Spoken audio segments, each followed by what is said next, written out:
Thank you very much. It is an absolute privilege to have such a long time to speak. I know that there are many students, so I want to share with you how it works when we speak about the major problems in the world.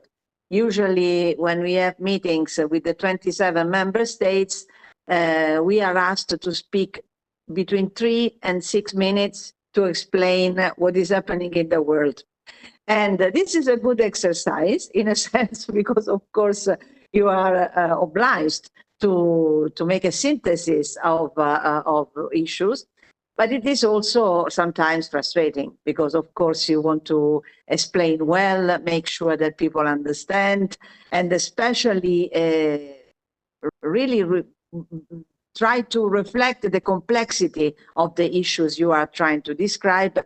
And this is one of the major issues today, in the sense that the lack of recognition of the importance of complexity, I think, is one of the problems that is affecting the world. And this is particularly true in cases such as the Sahel and Africa, because we tend to summarize very rapidly, take decisions very instinctively, and also be bound, by images that really do not reflect the reality today. And unless you pay a lot of attention, this kind of attitude, this kind of rapidity in going over important issues risks to have negative effects. I make this preamble because it is important, and I make an appeal to all the students to look for complexity, indulge on complexity, try to go beyond what is apparent, because otherwise you take bad decisions, or your analysis becomes very somehow useless, and in any case very superficial. Regarding the issues that are related to Sahel and to Africa, I can say that complexity is necessary because the situation is very complex and, of course, requires a lot of knowledge, a lot of study, and a lot of interaction with the countries of the Sahel to be able to reflect the reality. Otherwise, as I said before, you risk to express some concepts that derive from previous concepts, which are sometimes not acceptable today, and are not able really to recognize the contemporary situation, which is completely different from the past. Just to give you an example, many people still think that these countries are a sort of desert, because we are talking about huge territories, half of which usually is the Sahara Desert. And we imagine populations that are scattered here and there, remote, and not participating in any kind of social dynamic, or at least quite static. In reality, the opposite is the truth, in the sense that these countries nowadays are very crowded, because there are many actors that are participating in their life and dynamics. They are very much engaged in all the African dynamics, but also at the international level, they are very active. There are many exchanges, and as you can imagine, many actors are interested in staying in these countries. So they are not alone.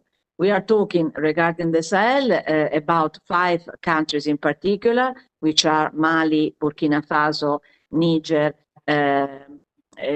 Chad, and Mauritania.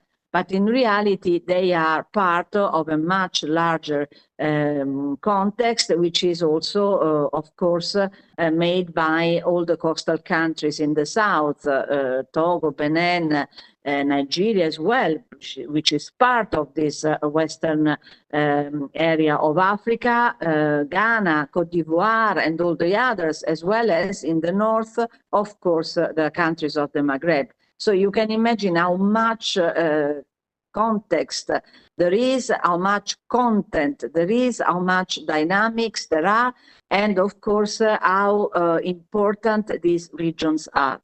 Of course, I have always said that the Sahel in particular is the real southern border of Europe. Why? Because apart from the Maghreb, what happens in the Sahel, going south, of course, from Europe, what happens in the Sahel is a sort of example of all the problems that take place in the world, especially in terms of security. And of course, we cannot avoid taking this area as a particularly relevant case for all of us to intervene, to sustain, to support, to continue to invest, and especially to try to solve the problems. Do we solve the problems? Not really, in the sense that the situation is worsening. But of course, as regards the European Union and the member states of the European Union, we are really doing a lot. I will explain this later, but I want to give a wider picture for the moment.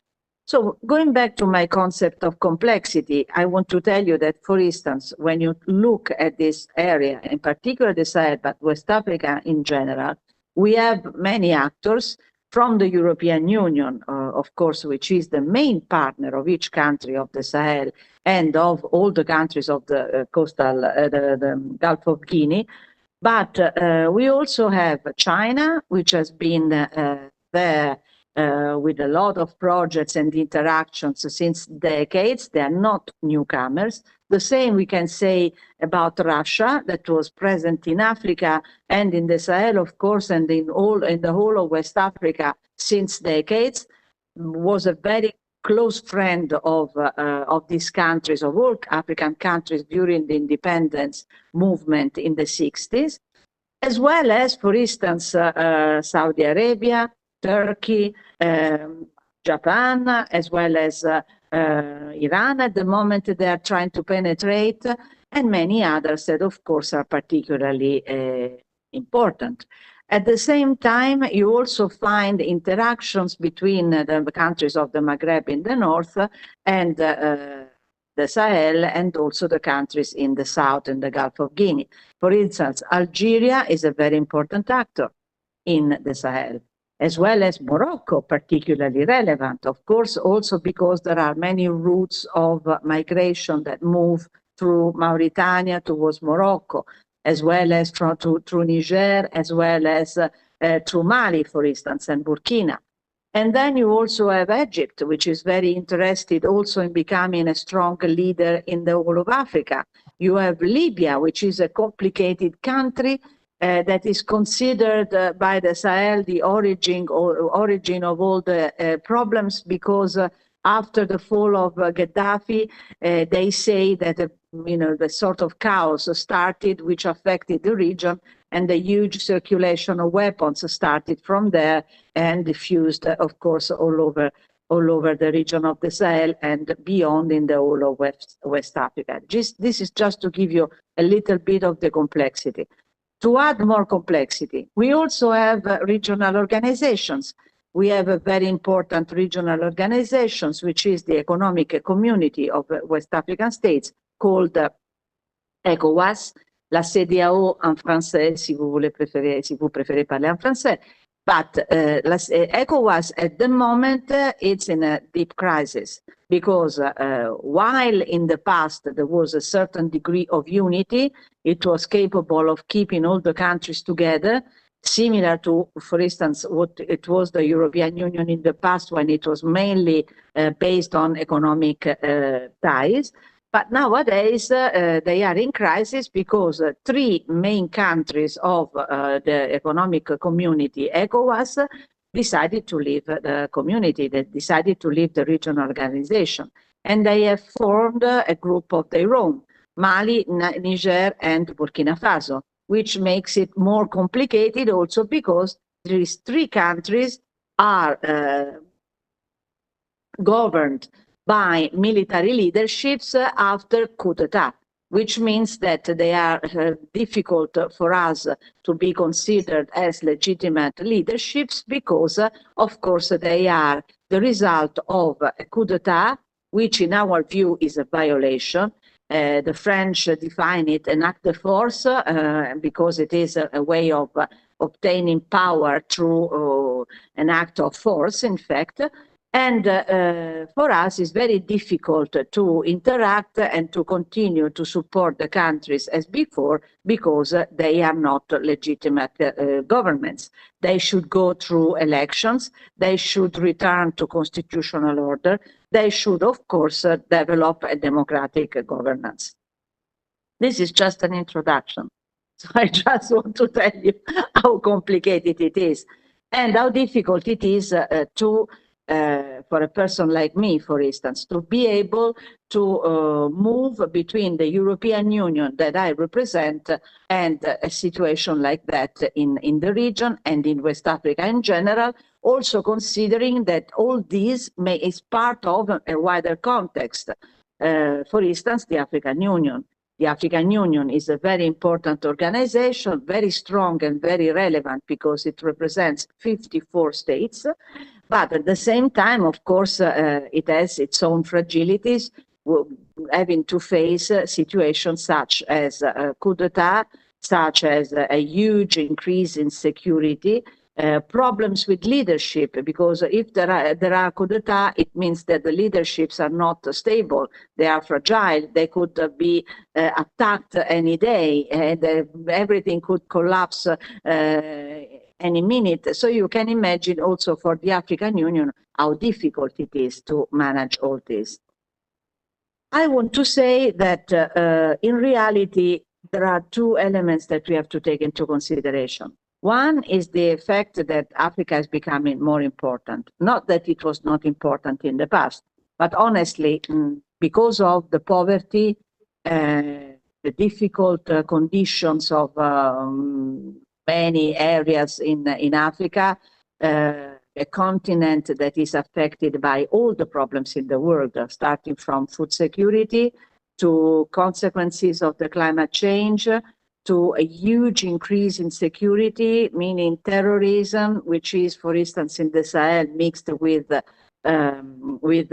criminality, intercommunal conflicts, interreligious conflicts, not to mention conflicts in general, as for instance the one in Sudan at the moment, but also other problems related to illiteracy, to lack of energy, electricity, lack of infrastructure. So you can imagine how difficult it is to imagine this continent as a sort of protagonist in the global scenario. In reality, everybody realizes that because of the demographic pressure, for instance, which will double the population of Africa by 2050, which means that will be really a huge continent. And also considering that the continent sees a rate of age rate, which sees an average of 18.5 years old for the whole population. Of course, it makes this continent particularly relevant in terms of the future, what will be in the future and what we can expect to see as distribution of population in the world, and also the need to find resources and to make sure, this is also my point, to make sure that a population like this is able to participate in the global dynamics, must be educated, must have decent jobs, of course. We have to make these populations secure, prosperous, and of course make them capable of being our counterparts in the sense of growing together in an equal development, which is absolutely at the moment far from becoming a reality. But I still think that the potential is there, also because if you look at Africa, you have a huge human capital, human resources that absolutely can contribute to our future and must contribute to our future, and in particular that we have to start considering part of our future, which is not yet the case, because the resistance towards the the Africans, the incapability of understanding their language, incapability of including them in our own dynamics is something that I find incredibly appalling, absolutely shocking, because we should have gone much farther than this, to the point of what we are today. We should have been able to be more contemporary and go at the same pace as Africa, which is going very fast. Regarding the situation, as I mentioned, at global level, some good news have happened recently. For instance, the fact that we have realized that, and this is why Africa is becoming more important, we have realized after the war in Ukraine that Africa counts, that Africa politically counts, that they can vote in the UN resolutions, their vote counts. And of course, this has made us reflect on the fact that probably our language and our interaction with African countries must change. Because when the UN passed the first resolution on the Russian aggression to Ukraine, not all the countries of Africa voted in favor. Some abstained, some voted against. And we were shocked because we were thinking, well, actually, we are your main partner and you don't vote in favor of a resolution that represents at the moment our most important concern. That was the question. Some people even said, well, actually, they should vote and we have to punish them if they don't vote the way we want. Of course, you cannot buy the votes, because that is something that is unacceptable. You can convince, you can try to create bonds and ties that really can guarantee that in the future, the countries of Africa will really guarantee support to our battles and our beliefs, because otherwise, of course, they are independent. They can vote whatever they like. But that was a particular moment in which we realized how important Africa is in terms of political affirmations and also political ability to have an impact on global affairs. This is, I think, something that we have to realize. And another important point is the fact that India, in 2023, it was the president of the G20, India decided and proposed, and of course it was accepted, to include the African Union in the G20. It's a big thing, because when you talk about the African Union, as I mentioned before, you talk about 54 countries. So this means that now you have the G20 and the African Union. And this is a huge revolution, I find, led by India, and India, as we all know, has a great ambition to become the leader of the Global South. So as you can see, in the end, it is very complex, but there is a big logic behind all this. Sorry, 1 second.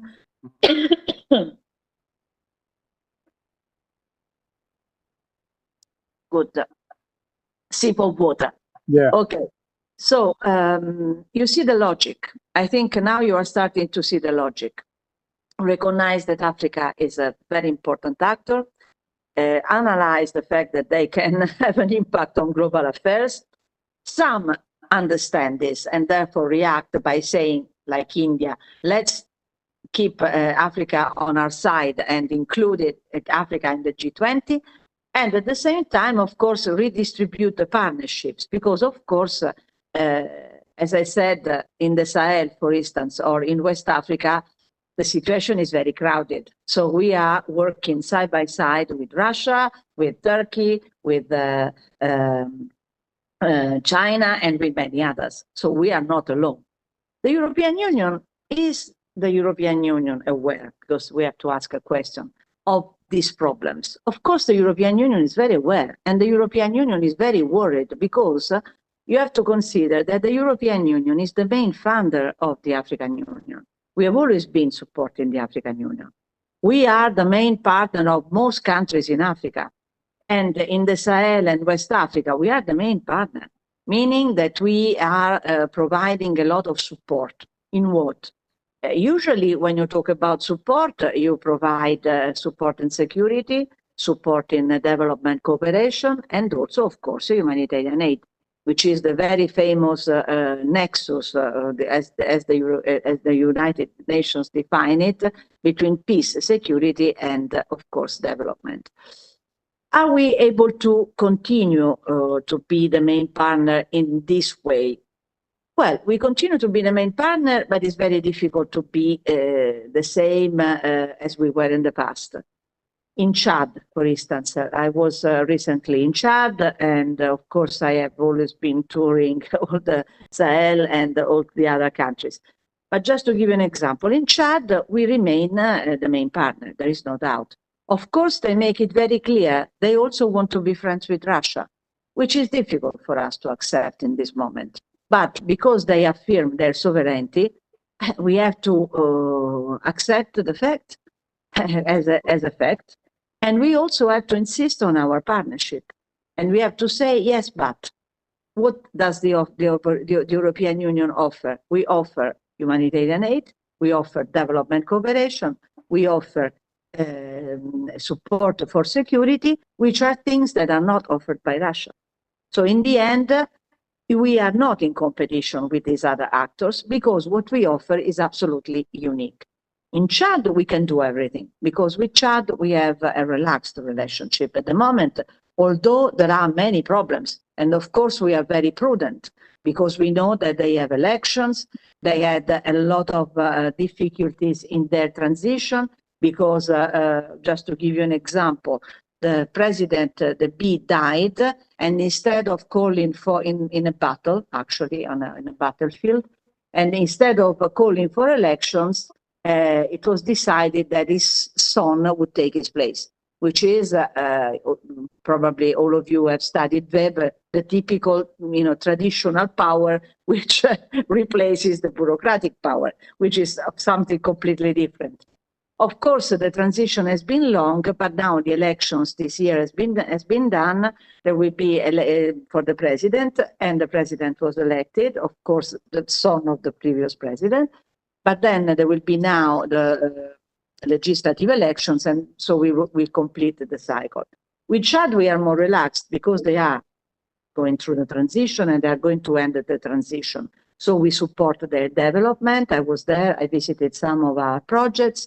We support with humanitarian aid very consistently their problems because, for instance, they have a huge movement of refugees from Sudan because they have borders with the most complicated countries. And I was at the border between Chad and Sudan, and I saw with my own eyes what is taking place at the moment with all the refugees, of course, and all the needs that Chad has in facing this huge emergency. At the same time, we also, of course, provide security because we support the initiatives of Chad on the Lake Chad, and I also was on the Lake Chad on the pirogues that are managed by an African mixed army, multinational African army, which these pirogues patrol the Lake Chad, searching for the terrorists who are hiding on the little islands on the Lake Chad, which is a huge lake. And of course, they fight against Boko Haram, that probably all of you know. So Chad is a particular case. We are doing the trick. In other situations, we are not doing the trick. For what reason? Because, for instance, in Burkina Faso, Mali, and Niger, we have military juntas who are, of course, not guaranteeing any kind of democracy. They are restricting political and social liberties and civil liberties. They are, of course, not clear in their view for the future. They are, of course, also very hostile towards the European Union and the West. I think that this is something on which we also have to reflect because this hostility towards the West and in particular in the region, one country, is something that is really affecting our relations very strongly. We resist in the sense that if I will leave a legacy, my legacy will be that I have convinced the 27 member states of the European Union to remain engaged, despite all these problems. I've always said, whatever happens, we have to stay. Also because we have other countries, malicious countries, that are entering the situation.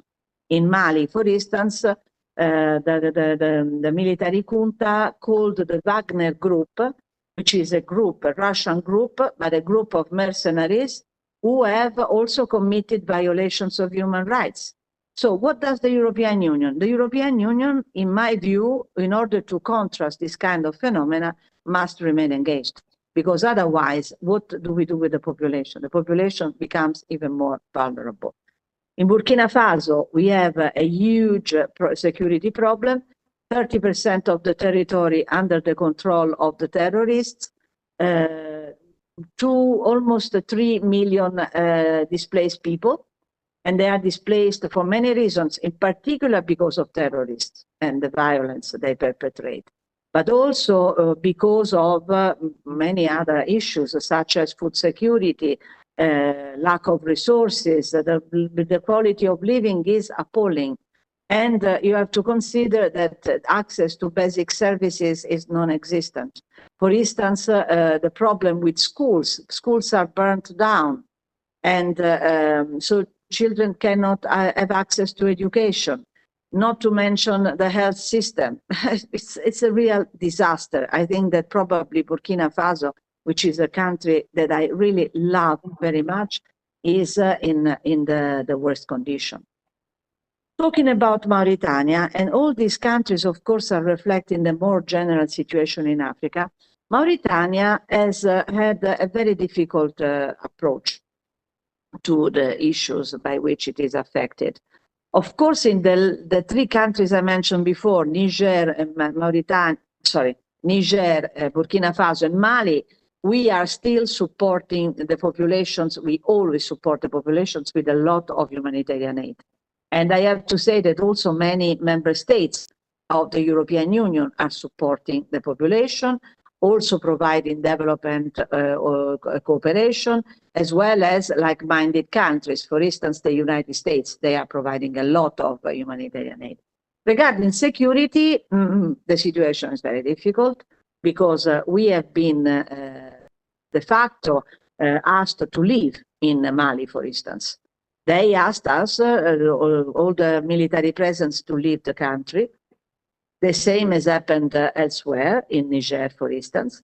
And of course, this is something that we see developing on the basis of a strong ideological approach, which is based mainly on the idea that the West is a neo-colonialist group of countries, in particular France, and that we are violating the sovereignty of the countries. To be honest, I always say that in reality we never violated their sovereignty, but of course the incapability of having a good interlocution that is still a problem in these countries between the West and the countries of the Sahel and in Africa in general, I have to say, is something that somehow pollutes our relations. So we have to work very much on that, and it is not easy. I always say with the slogan that we have to start to speak a Euro-African language or African-European language, otherwise we will never understand each other. Anyway, there are good examples, for instance, Mauritania, in which things are easier. Mauritania, they have regular elections. They are an Islamic republic, which has started to resolve these security problems through a system that protects the population. They keep the terrorists outside the country. They have a good system of control of the country. And of course, as regards our relations with them, they have understood that it is important to find common grounds. And what kind of common ground could we find in terms of understanding each other better? It is, of course, the issue of migration. They are a transit country. Don't forget that we have country of origin, country of the transit, and country of destination, of course. And so they are a transit country because they are on the route that goes towards Spain and to the Canary Islands in the sea, in the ocean. And therefore, they have made it clear to the European Union that they need support. We chose Tunisia to give support to stop the migration. They also, of course, want to be recognized for their role in managing the transit of migrants. And Morocco, of course, has got its own system. This is something that we have to take into consideration, because in the end, first of all, if we talk about migration, the most of the migration movements is south to south. And I have to tell you that when we talk about our problems, think about the countries of Africa that most of the times welcome 1, 2, 3 millions of refugees, not to mention the huge movements of people that come from the south towards the north. They look for a better life, of course, because the situation is still really unbearable. And also, of course, the fact that they have to host the refugees and the migrants, avoiding to create problems with the local population, because the local population is already very poor. So there is a fight over resources, how to manage not to have huge conflicts in between the newcomers, people who come from other areas to take shelter or because they are migrating, and the local communities. It's a very difficult situation. And I have to tell you that I honestly praise the countries of Africa and the Sahel in particular, because they are really capable of facing situations that, for us are particularly complex. So this is a bit the general situation you find in the Sahel, which reflects a great part of the problems of Africa. And I think that in this sense, studying the Sahel is important, because you realize that the behavior of the European Union, for instance, when facing the crisis of the Sahel, is something that represents the European Union itself. I am not always in favor of sanctions, for instance. I'm not in favor of closing doors. I always warn the member states by saying that if you close a door, it's very difficult to reopen again. And why do I say so? For instance, at the moment, there are embassies that are closing down in the Sahel, embassies of member states. Of course, they have the right to do what they want.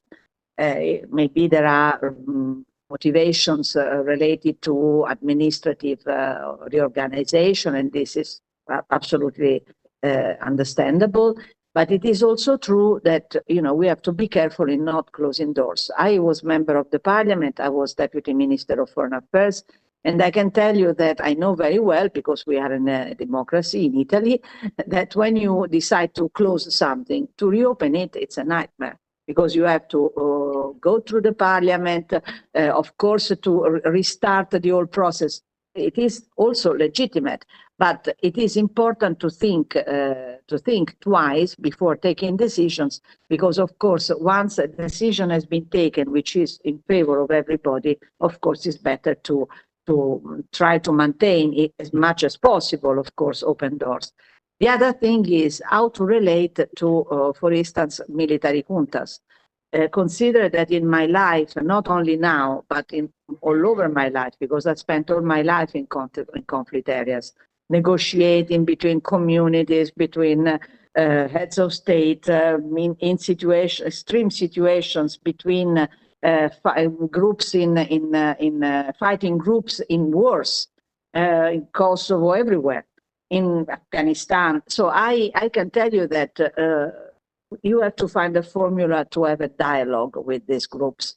At the moment, there is let's say, there are two trends. One is to close down the ties and the channels of communication. And the other, which is the one that I have been, of course, promoting all the time, keep the channels of communication open, because this is the only way, number one, to understand what your counterpart thinks. And number two, to pass the messages. Because, of course, if we are in front of violations of human rights, I am a great, of course, a supporter of human rights, and I consider myself somebody who has dedicated their life to protecting human rights. At the same time, if you don't pass the message directly, you can't just make a comment or a denunciation from afar. This is my personal opinion, of course, but this is my policy. This is why I've always been talking to everybody in the countries that have been going through a coup d'état or golpe or a putsch, as you want to call them. I have always spoken to the leaders, to the head of state, as well as ministers. For instance, recently in Burkina Faso, I spoke about 4 hours with the ministers because, of course, you have to create an environment that can favor a very frank conversation. And of course, you can explain why you are promoting human rights and why human rights are important, why it is important to return to constitutional order. This is something that must be explained, that you have to analyze together, and also listen to their explanations in order to respond to their affirmations. For instance, when they start talking about the West as the most negative actor in the world, refusing any ties and accusing us of violations of our sort, it is necessary to respond. Also because in the end, for instance, they always say we want the partnership with the European Union, because they know, and here I come to an important concept, they know that what we are able to give in our partnership is unique. In the last African Union retreat, to which I participated in Abidjan recently, a month ago, or less than a month ago, I think, at one point I was participating in the last panel before the concluding remarks. And it was a difficult panel because they were asking us, myself and Marta Pobi, who is the Under-Secretary General of the UN for Africa, they were asking us, what do we think as regards the actors that are now present in Africa. And they were saying, is the European Union in competition with these actors? And of course, they were referring to China, Russia, and all the others. Well, I said very clearly, well, the European Union is not in competition. Of course, we realize that, for instance, Russia at the moment is putting in place a strategy of disinformation that is a real tool of warfare. And they're very strong in this. And I will return to this in a few minutes. But at the same time, whatever they do, what we give is completely different. Think about development cooperation. We have been present in Africa and also in the Sahel for decades. Hundreds and hundreds and hundreds of NGOs who have been working in the communities, in the Sahel, in all times, in good and bad times, in sunny days and in the tempests, when it was raining and when flowers were blossoming. I admire this endurance of the European Union and the will to continue to be by the side of the population. This is a value. This is something that we have to promote. This is something that represents us. And this is why I say, yes, of course, we have made mistakes in the past. We still resound, some echoes of colonies. Absolutely, yes. I cannot deny any of this because I see it with my own eyes. But at the same time, we are the European Union. And what we offer, as I said, is completely different in our partnership. So we have to give a strong value to this. I think that in this sense, when they ask us whether we are in competition or not, I think we are absolutely not in competition, although, as I said, we also are affected by certain policies of other actors. When I was talking about disinformation by Russia, which is starting to be also done by China, unfortunately. they have a very strong system of disinformation to disrupt the image of the European Union. I honestly think that in the end, when you work on the ground and our NGOs or our delegations, for instance, of the European Union with all their projects, work side by side with the populations, this kind of disinformation is not affecting really. But of course, when you see a system of communication that is done through videos where they depict the Europeans as very malicious beasts that want to kill the Burkinabe, for instance, and then comes an helicopter from above with the Russians that descend to save the population. This kind of mythology, which is a very simplistic mythology with very simplistic also symbology, of course, can affect the population very much. Also because unfortunately, and this is why I insist that we have to give more rather than less, the young people in the Sahel are incredibly frustrated. They don't have anything, and they feel completely cut out from everything. And they are, in fact, not participating in the global debate. Their circles are very small, unfortunately. There is no electricity. Connections cost a lot. What they get is something that is very restricted to a circle in which this kind of message, of course, can have a very negative effect. I say we cannot really contrast this phenomenon in the same way that the Russians are doing at the moment, because we cannot develop trolls, we cannot violate the law. But at the same time, certainly, what we can do is work side by side with the population. And when we work side by side with the population, of course, the population forgets about this kind of negative images, which have no sense. And also they know for a fact that while the European Union does a lot of development cooperation, Russia doesn't. And the same with China. It's a completely different concept of partnership. For us, partnership is population, people to people. While for them, it's a completely different system. Gold mines and other things which are not acceptable. Are we saints as European Union and member states? We are not. We are not. We are not perfect. There are many things we have not understood. We are behind. The youth is asking for an acceleration of history, and we are not ready yet, unfortunately. I see this every day. And this is why I have to say that this is why probably I'm always very much welcomed, because probably I am aware of this. And I say this very candidly, because I think we have to admit when we are not perfect, because we are not perfect. But we are trying. And this is something very important also because we are developing tools. I'm going towards the conclusion. We are developing tools that will allow us to respond better to the needs of the Africans and the Sahel in particular. For instance, we have developed an important tool called the Global Gateway. And I think it's important, although it is criticized, of course, everything is always criticized.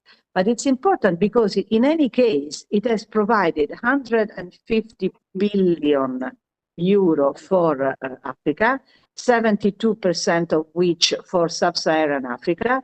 And the great news is that they have finally understood in the big, let's say, centers of the European Union that manages money, which is something important, that we have to invest on things that respond to some very important needs of the populations, for instance, infrastructure. And of course, also the idea that we have to provide long-term projects, for instance, roads, power plants, and also digitalization and things that are, let's say, going to have a very strong transformative effect on the populations. Because I have to say, sometimes people ask me, but has the European failed in the Sahel? And I say, excuse me, how can you say it has failed when we have been by the side of the populations who have survived and have been able to create some revenue, for instance, for ages. And when I say ages, I mean since really decades. And they've been there all the time, side by side. What I can say, of course, we have not failed, but what we need now is a sort of impulse to have a more transformative effect. And the Global Gateway, I think it's a good start. Of course, two things. To conclude, in all this, and then I hope maybe somebody will want to ask questions. Certainly, security is a big problem for us because we are not now providing security. We are hoping for ownership by the Africans. I always hope for ownership by the Africans. I think that sustainability is one of the two major challenges of the century, in the sense that we do a lot, but how to make it sustainable, as also the Agenda 2030 and 2063 for Africa would require, I don't know, because I feel that every time we think something is sustainable, there is an obstacle. For instance, a coup d'etat, it's a problem because it paralyzes our action. And this is something very serious. This is also what I say to the president of Niger, Niger or Mali or Burkina Faso or Mauritania. I say this directly to them. And the third important point is the fact that human rights are losing their importance. I'm so worried about this, also because I have two children, boys, one is 21 and one is 25. And if I think that I will grow up in a world without, human rights, protection of human rights, I shiver because I'm very worried. And I see that in the global discourse, this is becoming less and less important. And it is instead a priority, of course, together with development, sustainability, of course, because without the protection of human rights, we endanger everything. Because communities are not stable, there is no social cohesion, there are tensions, and of course, phenomena of disrespect of the rights of human beings becomes something acceptable with the complete collapse of all that we have built so far. So as you can see, it is to us to change things and to make sure that this is not going to happen. There is a risk, but we can all work to make the world better, and it is the time to really start working hard. Thank you very much. Thank you. Okay, so thank you very much, Professor Del Re. Now we can open the floor to comments and questions from the audience, and so from students.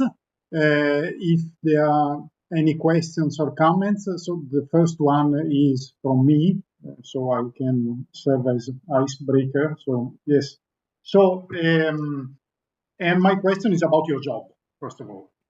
It is because some of these students that you cannot see, because you cannot see them, but some of them or most of them, they learn and they study the foreign policy of the European Union, and they used to study, the role of delegations of the European Union abroad and so on. So the special representatives they are something that they don't study so much. So my first question is, what is the role of the special representatives in your specific case, that is in the Sahel region, in concrete terms? Well, this is a good question. A young friend of mine has actually written a PhD dissertation on the role of the USRs, because it's a strange role. I will leave it soon, and I will go to another job, but I will announce it in a while. But I think that if I have to think about the role, I can tell you it's a sort of hybrid. Because on one hand, of course, we are the right arm of the HRVP as regards a specific region. On the other hand, we remain external to the system in the sense that we do policy, but we are not part of the bureaucratic internal system. So, when you see how it works at the moment, of course, you see that the European Union has the external service, which is the sort of Ministry of Foreign Affairs. You have the Commission, you have the Council, you have instruments such as IMPA, for instance, which is the agency that decides over development cooperation funds. And in the end, it is difficult to make all this cooperate well, because the USR, it depends also on the way you interpret your role, because there is a high degree of liberty. Although, of course, you always have to coordinate it with the HRVP and with the managing director of Africa or other, of course, the managing directors in the external service. But you have, of course, you can interpret your role. In my case, I interpreted it in a very high political way, because I think that if you have the opportunity to work for the benefit of the European Union and the countries with which you have for which you have a responsibility, of course you have to do it. But it is an hybrid case, in the sense that you don't, in the end, for instance, regarding the money, you cannot take decisions. You can suggest, you can consult, you report to the member states because you are appointed by the member states. So you report to the member states, you have a close relationship with the member states, and you, of course, try to suggest policies. Of course, in the end, it is the member states that decide. And of course, you are not alone when you report on give opinions. In my case, let's say the great opportunity that I had, also because I came from a specific life experience, was to report directly from the field. So going very often on the ground, talking to everybody, reporting from all corners of Africa, and in particular, of course, the Sahel.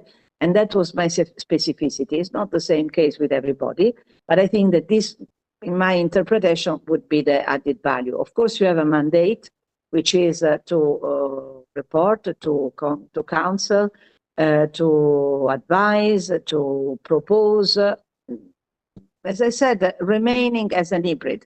Of course, an important hybrid, because you have the opportunity to participate in many fora and other things, but you remain an hybrid, because in the end, the external service, it's a bureaucratic machine, of course, and so you are not directly part of it. You are a political body, and you have to cooperate with all these others, not always being capable of influencing completely. Mm-hmm. Thank you very much. Questions or comments from the audience? Yes, there is one there, please. It's the same as you like. Okay, so that she can see you. Okay. Hello, my name is Catalina. I'm a law student from Timișoara, and I would like to ask you a little bit about the Russian disinformation and about the way Russia paints a picture about how the African population, especially in countries in which the French army is present, is very not supportive of the French army and are much more supportive of their own group, Wagner. So this is the way Russia portrays it. And since you touched about the cyber warfare and everything that happens now, I would like for you to comment a little bit on this, and if you could give us some insights. Thank you. Thank you very much. Shall I answer, or we take two questions? Please. Yes. One by one. Yeah, one by one, please. Okay. I have written a long article on Rivista di Studi Politici Internazionali on this. You can find it, I think, online, on disinformation and Russian disinformation. So if you want, I can, you can find it. But responding to your question, it is Russia is making use of this strategy that I define as a real tool of warfare, because it hasn't got many other tools to go against us. And it is a strategy that has the idea, although, as I said, not particularly effective, to disrupt our image in the eyes, especially of the leadership and part of the public opinion. There are influencers that have been instructed by the Russians who are particularly vicious towards the West, and in particular in the Sahel against France, of course. They are also trying to promote an image of Russia as a savior and as a true friend of the population against an image of the West, and in particular one country of the West that is malicious, has always been against the population and so on. These kind of slogans, I told you, and also this kind of mythology, symbolically negative, has some effect, but to a certain extent, in my view, because in the end, as I told you, when we work side by side, of course, the population is not stupid, because we are talking about clever populations. They realize that the relationship is completely different when we are interacting. The real issue is that the relationship with Russia is very strong. It has always been strong, and it's not a new issue, because, as I mentioned at the beginning, since the 1960s, when there was the Soviet Union, Russia was very close to the countries of Africa during the independentist movements. And of course, this was something because they wanted to free themselves from colonialism, and this has remained as a friendship. Then they invested very much in supporting the military, and this is why a great part of the military leadership in Africa has been formed in Russia in those years. The same could be said for as regards, for instance, medical doctors and others, because Russia has provided African countries with a lot of scholarships over the years.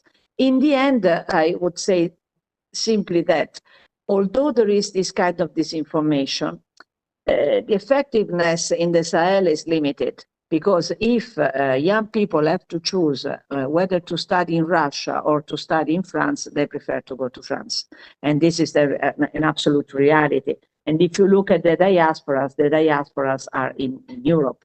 So there is this sort of discrepancy between the different elements. Regarding the military, I can tell you that Wagner Group was called by Mali in particular because the military junta wanted to defend itself against potential attacks.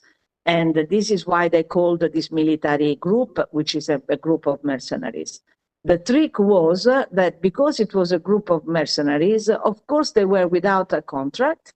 And in my view, Russia was very clever, because they thought, if they do something wrong, we can always say they don't have a contract and we don't know anything about them, although they're Russian. And if they were doing good, they could say, oh yes, of course they are Russian, and so they could take, the good price for the presence of this group. So it was a very tricky situation. Regarding the French leaving the country, there were many reasons. Barkhane, the Operation Barkhane was terminated also by France because there were too many contrasts, and apart from anything, France was having many losses. They lost something like 54 soldiers. In 2022, it was also the period of elections in France. It was something very sensitive for the French population as well. So as you see, it's very complex. The thing is, as I told you, you go to Burkina and you see some Russian flags around.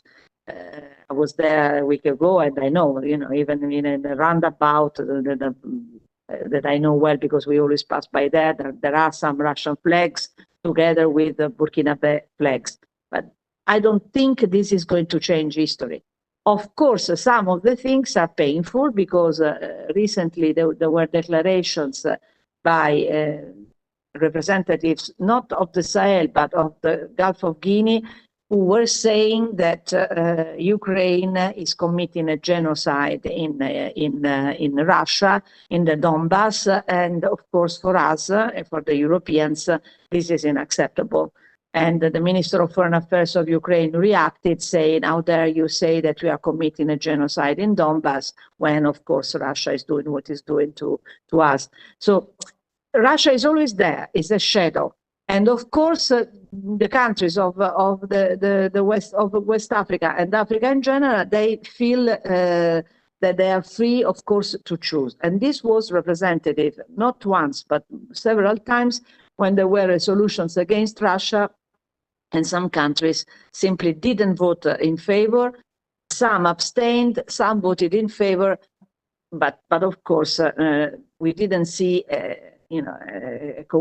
Complete coherence between all the countries of Africa. And this is something on which we have to reflect. Thank you very much. Thank you. Other questions or comments? Yes, there is one. Please. What, would you like to come or would you like to? No. Okay, so the mic is coming.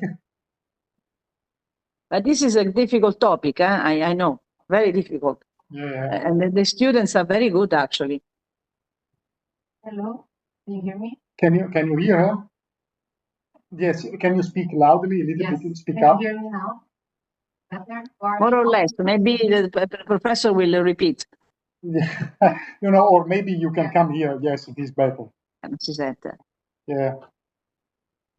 I don't know. Is the technological issues that I cannot understand. Okay, please. The chair is yours here. Yes. Hello, I'm Martina. I'm a student of the University of Torino. And my question is about the conditionalities that the European Union asked to the African Union and all the partners, so all the countries, on to let them the funds.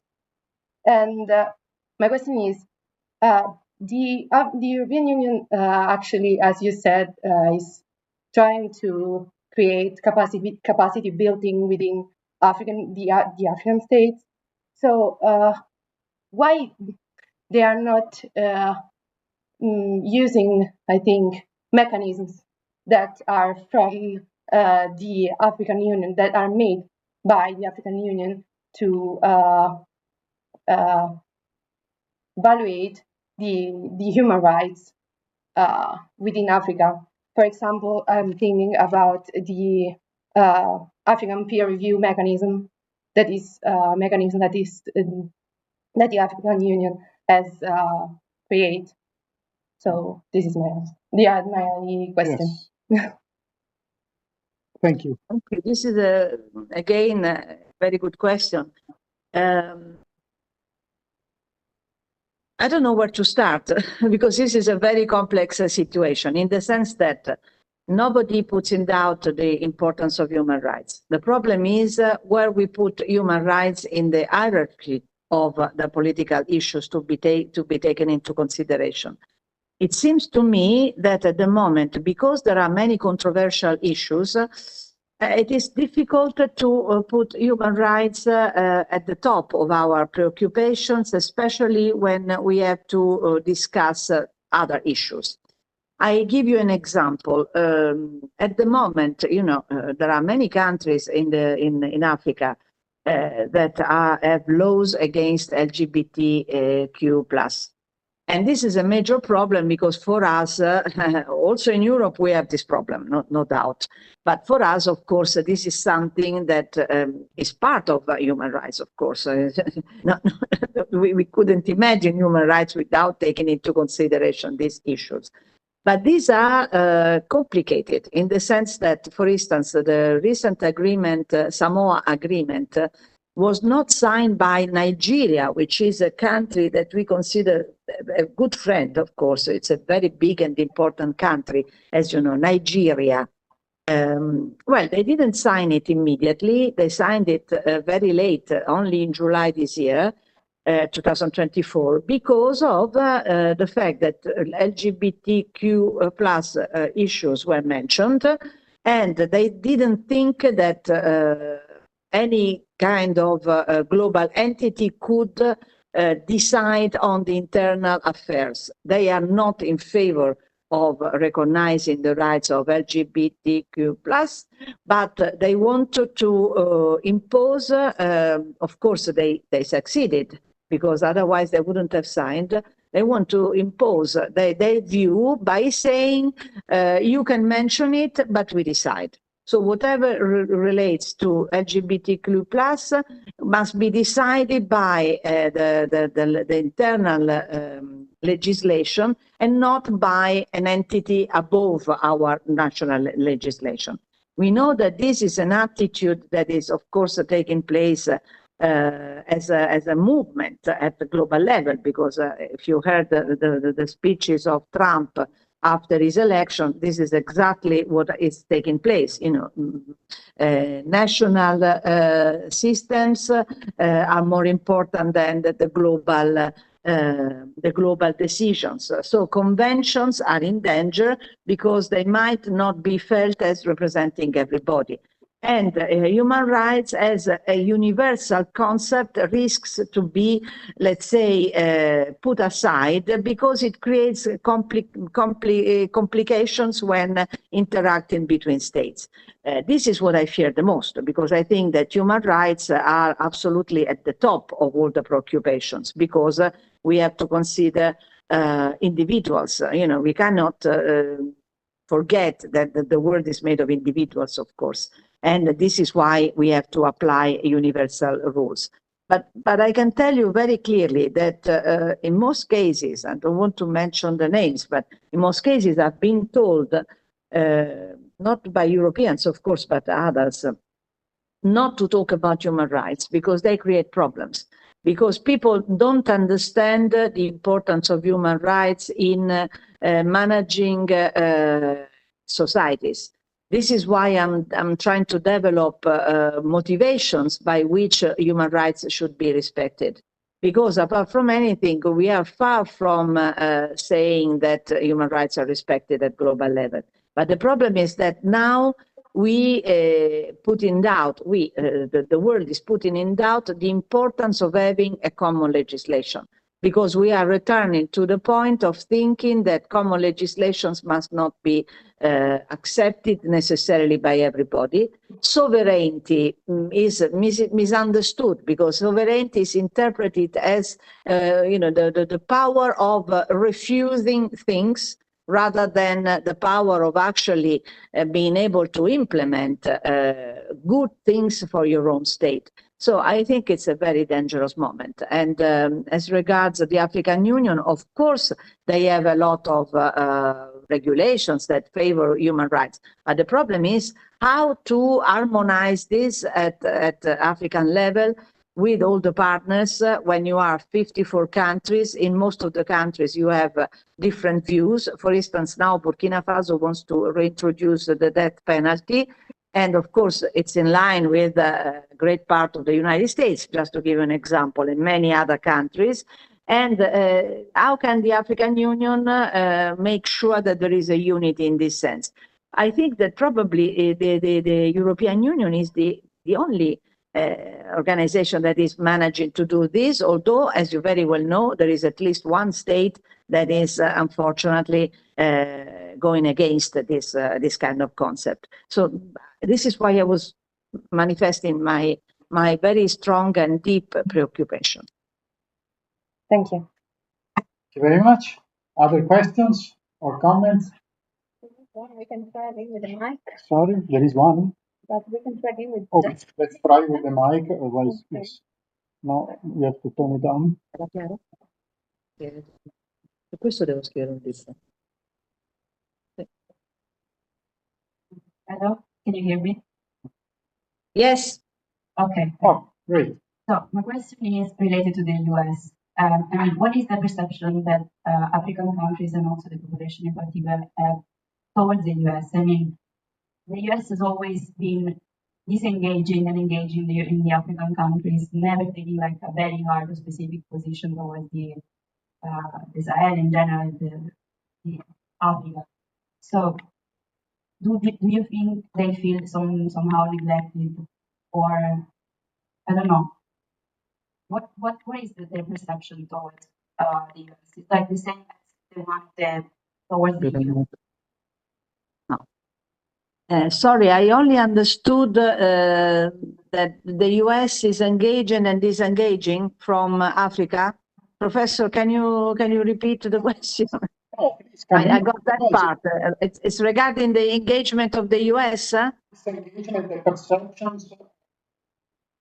Now I don't understand even the professor. African countries towards the US. Sorry. Yes, I please. do my best. Yeah, no, yeah. Hello. So Yes. the question was, the US has never like taken a hard stance towards the African continent and the African countries in general, in the sense that through the various administrations, it's always been like engaging and disengaging. Like not lately with the Biden administration, there has been some kind of strategy towards the African continent. But still, we will see with the Trump administration. But the question is, how do they feel, like the population, how do they feel towards the US? Like, do they have the same perception as they have with the EU? Or they feel like they've been neglected somehow during the years by the US or the West in general? Thank you. Okay, but did you also mention the UN or just the US? No, just the US. The US. Okay. Yeah. All right. No, because I can tell you that when you look at Africa and like-minded countries, for instance, we and like-minded countries, I consider like-minded countries in the Sahel, for instance, or in Africa in general, UK, Canada, Switzerland, Norway, Japan. Yes, I included Japan recently also, and the US, of course. But they are like-minded, which means that they are, in French, they say pays affinitaires, that they have affinities with us, okay? I consider them like-minded, but I don't consider them equal in terms of the way of thinking. They are not exactly like us. We are different, very different. And the US is different from us. They have another language, they have another diplomatic tradition, they have another view in terms of analyzing, you know, the different situations in the continent. And this I know very well because I have worked very closely with the Department of State.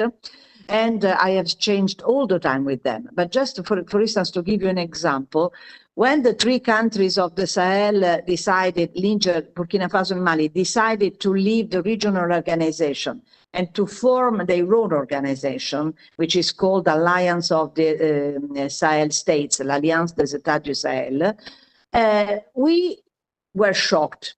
And we were, you know, really saying, how can they do this? And we were, let's say, sort of taking a distance from this decision because these three countries want to leave the regional organization. So we were very worried. We are still very worried and so on. For the United States, the perception is completely different. They say they want to create a group of 3. They want to create a group of 5. We don't care. The most important thing is that they do what we say, and that we continue to cooperate with them on a basis that can guarantee to us that our money is not wasted and that we can still keep a foot in the region. So you see, it's a very different diplomatic tradition. Also in terms of discourses, I realize that our tradition in diplomacy, in the kind of words we use and the kind of attitude is different. They, for instance, now are very much investing in humanitarian aid. When they left Niger, because they were asked to leave Niger, but they made an agreement, they were not shocked by that. In fact, they're also leaving Iraq now, you know, in 2025. And they said to me, well, we didn't withdraw, but we did a retrograde, meaning we are just moving away, and because it's, words count a lot, the way you describe something. And we are keeping anyway good relations, and we are keeping our development cooperation. So I would say that this is the view. Regarding Trump, most of the African countries are very happy with the elections of Trump. He's a strong man, and is promoting something that for the Africans is very important, which is sovereignty, I told you before, and also the fact that you want to affirm your national interests. I personally think that this is not in contrast with multilateralism. And this is why I always promote efficient multilateralism. I repeat it all the time. Everybody knows that this is my most important slogan. Nevertheless, I'm in contrast with the global trend, because national interest and sovereignty are proclaimed as the absolute gospel for everybody. So the African countries, when they heard Trump, especially the first day, I can tell you that one minister from Africa, he sent me on WhatsApp, important minister, he sent me the video of Trump that was saying exactly these words, and he said, "You see, this is our vision." Regarding the foreign policy, I can tell you that the Department of State itself, they are worried, of course, at the moment, because this now, the people who are now there, of course, they will leave when Trump comes into power. But they are saying that most probably foreign policy will not change, in the sense that, as it happens with Italy. With Italy, you don't change the foreign policy. There are nuances, of course, but in general, there is a sort of convergence. The problem is regarding foreign policy, regarding Africa, of course. The problem is where will Africa stay in the hierarchy?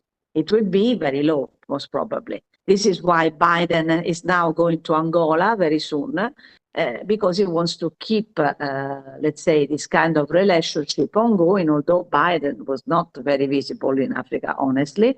But, this is one of the last moves before he leaves, to show that Africa is important, but I don't know in the future. Most probably there will be good relations between Trump and some African leaders. This is, I think, something that will happen. Thank you. Thank you very much. Other questions? Otherwise, yes, there is one. Can you come? Yes.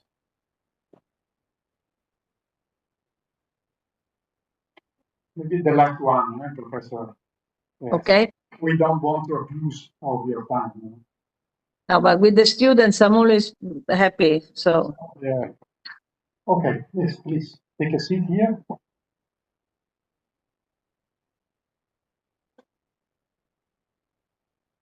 Okay, so I will be very quick. I wanted to ask why African governments would be happy with the Trump elections if he has announced cuts to official development assistance also during the previous administration. Well, I told you, because of the political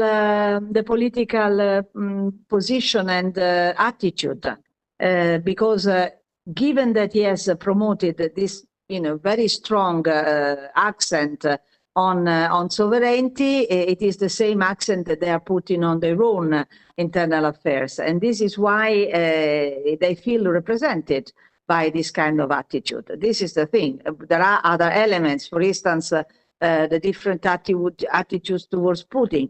We have always been criticizing them because of the war in Ukraine for their relations with Putin.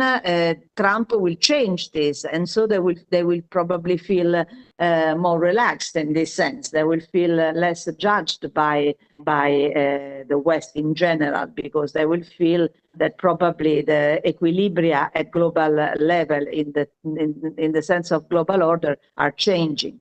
I can tell you that this is in line with many other things, because I was mentioning at the beginning the role of India in including the African Union in the G20. You have to consider that, for instance, India doesn't think that Russia made an aggression to Ukraine. They think that Russia trespassed the border by some kilometers, and that was not really a war of aggression. So as you can see, we have to completely revise our way of thinking, especially in the European Union, in relation to these new actors that are promoting visions that are different from ours. And this is something that worries me a lot, because I wonder whether we are ready. In fact, I think that we risk, also in the European Union, to end up by being also quite interested by internal affairs and, let's say, somehow thinking that global affairs can go on by themselves without needing a strong impulse from us. This is a general situation that I think will have an effect on us for the future. And regarding the reduction in funds for development cooperation, you know that the UN is particularly worried, because the US have always been in debt with the UN, but now it will be even worse. Other major powers are in debt with the UN, and the UN can function only if there are funds. So you see, it's all connected and it's all disconnected at the same time. So we shall see whether also some of our leaders, including Guterres, will be able to insist on the need to keep the UN as a very important body. Because in fact, you know, also the UN, with the problem related to the reform of the Security Council and so on, is becoming, you know, an unpleasant problem rather than an issue that must be approached very seriously. So we are going through a crisis, I think, a crisis. I'm always positive, but at the moment I'm a bit worried about some of the issues I've just mentioned. Thank you. Okay, so this was the last one. So thank you very much, Professor Del Re. Thank you very much for spending this time with us and for getting involved in our international program. So, thank you for the very acute and intelligent questions, which is not always the case. but they are a wonderful group. So thank you very much again, and thank you. Bye-bye. Thank you. Bye-bye. Bye-bye, Professor.